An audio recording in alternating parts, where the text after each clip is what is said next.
One of my most anticipated anime of this season has started, and it seems Persona 5 the animation has hit the ground running and looks to be a really faithful retelling of the story of the game. Keep watching to see my review and analysis of the first episode. And while you're here, if you like what you see, you might as well hit that like and subscribe button to help this channel get off the ground.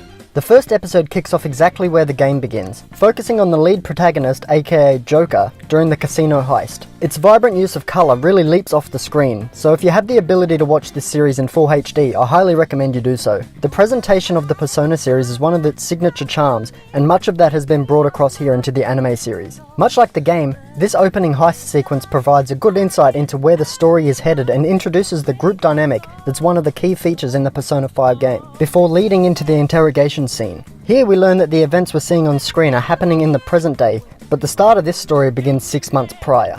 So just like in the game, the opening episode is presented as a flashback story that will eventually lead back up to the opening events of this episode.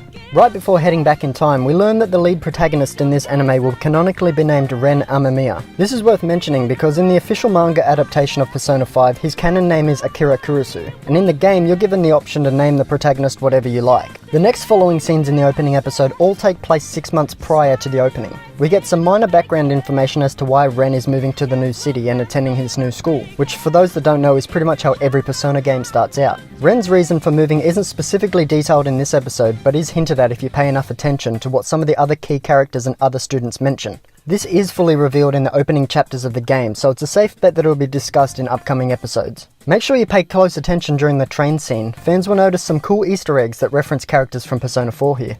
The series has adopted the same visual design of the game map to represent transitions between key locations. I love this, and it ties the adaptation even further in with the game, much the same way the Persona 4 anime did by replicating the daily transition screen of the game. The events of the flashback did take place over 2 days in this episode, but there was no transition screen, so it's currently unclear if they'll be using it here in the Persona 5 anime. After meeting the incredibly lovable Sujiro, Ren is shown his room he'll be staying in for the next year, located in the attic of the coffee shop. Players of the game will know that Ren will soon clean up and customize this space, and it later becomes his home base. Soon after, while laying down, Ren notices a strange app has appeared on his phone that he'd previously deleted. After viewing the app, he awakens to find himself inside the Velvet Room, wearing a prison outfit and bound by a ball and chain. We then get our first appearance of an introduction to Igor, a staple character from the series and one that fans will know is deeply involved in various aspects of the story. He informs Ren that the Velvet Room reflects the state of his own heart, and that ruin is awaiting him in the near future, which is why it resembles a prison. The Velvet Room visit is short and sweet and isn't used for much other than to give you the first look at some characters that will become more important down the line. The final 7 minutes or so of the episode contains a lot. It moves at such a rapid pace that some of the smaller moments and character development that you find in the game is lost here.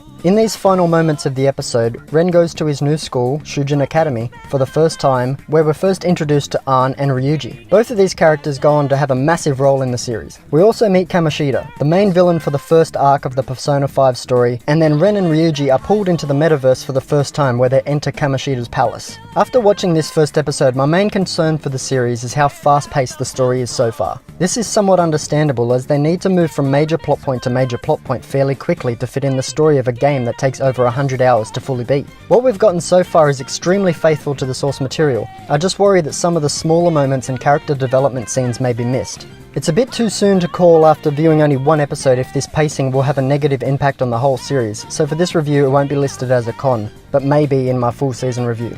The episode ends on a high note with Ren and Ryuji running into some strife inside Kamoshida's castle, and Ren mustering up some courage and awakening his persona Asune. It was a strong way to finish the episode and definitely has me wanting to tune in next week for episode 2. Say what you want about A1 Pictures, Persona 5 the animation looks great for the most part. I say the most part because for the majority of scenes, especially the key moments, the artwork and animation is spectacular, virtually on par with what we see in the game's animated cutscenes. But there are times where it suffers from Dragon Ball Super syndrome, where the characters in non-key scenes and the background characters look pretty shocking. The worst part is that it becomes more noticeable when that scene is bookended by art that looks as sharp as this. Besides the amazing story, my favourite aspect of Persona 5 is the music, and thankfully they've used the same score pieces that featured in the game here in the anime. And best of all, at the end of the episode we get a brand new piece titled Break In to Break Out, which will be the series' opening theme going forward. The first episode of Persona 5 the animation is off to a strong start. The story we've seen so far is faithful to the series, and the sharp artwork combined with the stellar soundtrack has me excited to see what's in store for us in the coming episodes, and it has me wanting to jump back in and restart the game for another playthrough. If you like this review and analysis, make sure you hit that like and subscribe button so you don't miss my next week's video where we review and analyze episode 2. This has been Joel from Anigame, and I'll catch you in the next video.